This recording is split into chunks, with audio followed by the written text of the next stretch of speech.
Hi, this is Dr. S. Janine Hyman. I have a special announcement.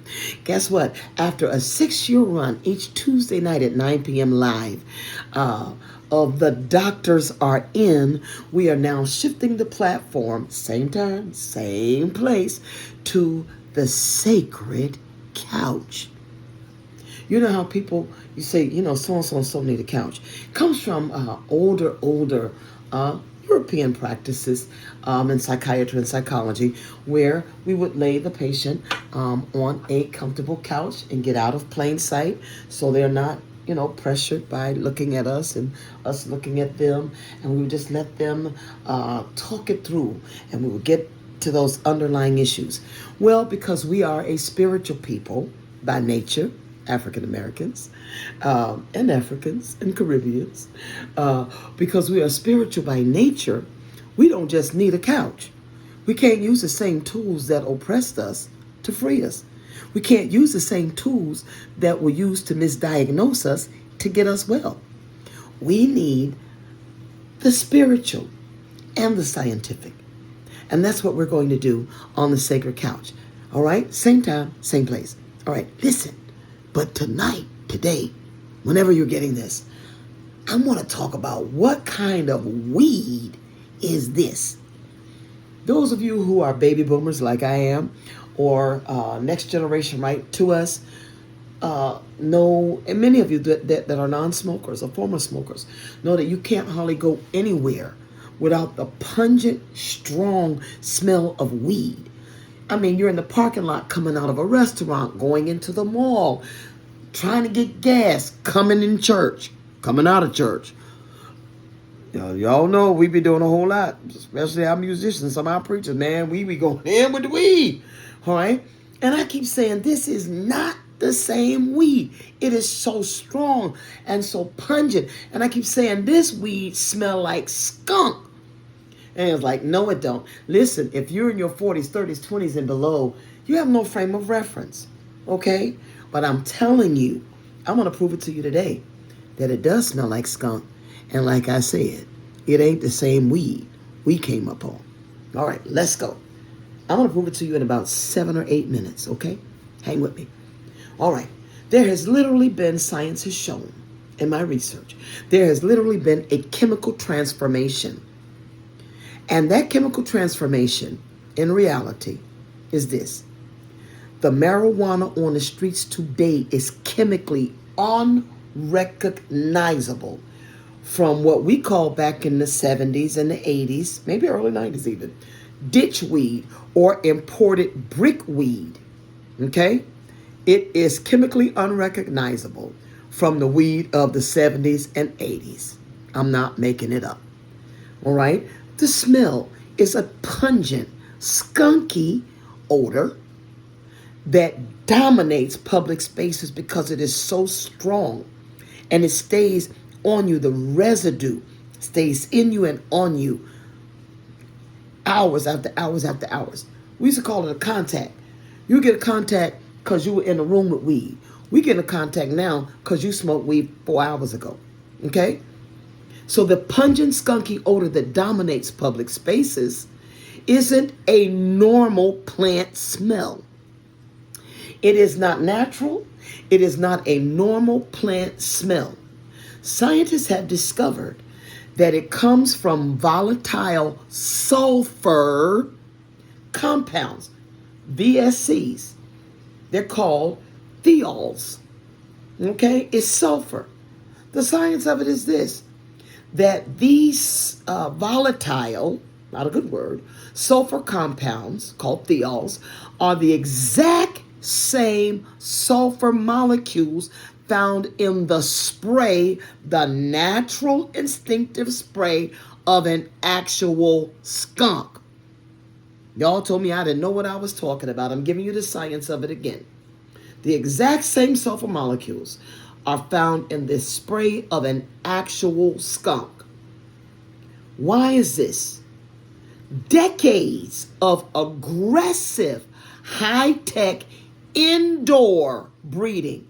We used to grow ours outside, okay? They used to grow it outside at Colombia, Mexico, all of those places, and come in. They are still bringing it in by the millions and billions. Wonder why ICE ain't getting them? Because it's money. All right, listen. There are decades of aggressive, high-tech indoor breeding have hyper amplified these sulfur compounds to maximize the plant resin and potency. The danger of it is this: there are now much higher health risks, because remember now, we have gone from in the 80s to now. I'm gonna give it to you. In the 80s, we averaged 2 to 5% THC. Where have we shot up from now? Remember now, 80s, 2 to 5% the active ingredient in weed, THC. Today's modern hybrid. This is indoor bred. It's hybrid, y'all. It ain't natural. Today's modern hybrid strains regularly or typically hit at 20 to 30% THC. Where in the 80s again, weed averaged 2 to 5%. This stuff is hitting at 20 to 30%. One single puff of weed today delivers the equivalence chemically of smoking a whole joint 40 years ago. One more time. One single puff today of this hybrid commercial weed delivers the chemical equivalent of smoking an entire joint 40 years ago.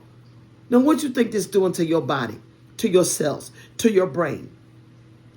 This weed has no safety valve. Older cannabis naturally contains CBD. That's a big thing now, CBD. CBD acted as a built-in safety buffer to reduce anxiety. And it's a safety buffer for what's going inside and what you're ingesting. Modern growers now of this high-tech indoor hybrid sulfur-reeking weed have completely bred CBD completely out of commercial strains. They have bred the CBD out. There's no buffer. The severe health impacts are this. Because there is no CBD to balance the extreme amounts of THC, doctors are seeing an unprecedented rise in cannabis-induced psychosis, severe anxiety, severe panic attack, and there's a cannabinoid syndrome called CHS, a condition that causes violent, uncontrollable puking and vomiting. Not only that, and my late mentor, rest her soul and peace be upon her, the late Dr. Florence Farley, when she was training me, when I was getting my master's in clinical psych at Virginia State, gave us research back then with this 2 to 5% THC and CBD as a buffer, that men who smoked moderately to high amounts of weed noticed a higher increase in producing children with learning disabilities. This is not just bred. This is bred into the system that keeps selling us stuff and causing us to produce children. This was the 2 to 5%. Now let's look at this today with 20 to 30% THC and no CBD as a buffer. Heavy THC, listen carefully, especially bras, and y'all that women that's smoking it, and you sleep with bras that's doing a lot of weed. Heavy THC alters the genetic switches in the father's sperm before conception. Studies show this disrupts the developing baby's brain pathways. Listen carefully. You ain't just smoking your brains out. You smoking your unborn children's brains. This disruption of the baby's brain or neurological pathways leads to a 98% increased risk of ADHD. That's crazy. And a 46% increase risk, I'm saying risk, of learning disabilities in their children. Okay? And you think this ain't intentional? You think moving us from illegal weed, where we were going to jail for possession, and folks were distributing, making millions and billions, ain't nobody ever get arrested for that? We get arrested for selling dime bags and all that. Get out of here. You think this is not systemic? Wake up, my people. The threat to bystanders, we used to call it getting a contact. We'd be in a room, somebody smoking, we'd be like, oh, Lord, I'm getting a contact. Okay, this weed is so strong, you can get a contact out in a parking lot, walking past a car where somebody smoked 2 or 3 hours ago. The effect, the bystander effect of being around not even the weed, the residue of it. Psychological distress, because modern hybrid smoke is so concentrated. Forced exposure triggers immediate anxiety, severe headaches, acute panic attack in non-smokers. I ain't talking about they blowing the smoke in your face, okay? Physical trauma, the heavy sulfur compounds and particulate matter causing burning, bloodshot eyes, dry throat, coughing fit. Y'all that got asthma, you're getting triggered.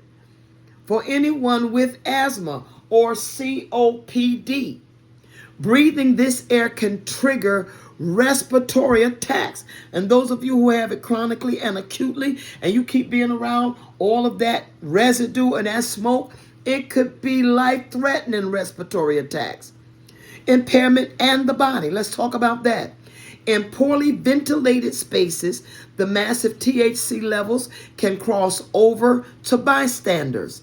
It can cause dizziness and slow down a non-smoker's reaction time. How quickly you hit the brakes, how quickly you respond, okay? That's just being in it and around it. You ain't smoking it. System clearance. While a single casual exposure will clear a bystander system in 24 to 72 hours and is highly unlikely to fail a standard workplace drug test, you're fine with that. Chronically daily exposure from neighbors can build up in a non-smoker's body fat. It can hang out in your body fat, lingering up to 30 days. Okay? So we really need to look at this and see the long-term effects, the bystander effects, the next generational effects, and what it's actually doing to your brain cells, what it's doing to your organs, because it is overly concentrated. It is a hybrid. It is bred indoors. It is a form of genocide. It ain't the same weed. Just something so we will know that y'all who thought that, you're right. And so that those of us who are actively involved, because we don't want to take other drugs to slow down our rage, our inability to attend, to focus. We don't like the way the other stuff makes us feel, so we'll do this instead. It ain't regulated. And so we don't know what we get. Plus, we don't even want to talk about lacing this stuff with fentanyl. This is Dr. S. Janine Hyman. When we know better, perhaps we can do better. Join us each Tuesday night for the Sacred Couch. We're going to talk about everything that's plaguing our people. See you later.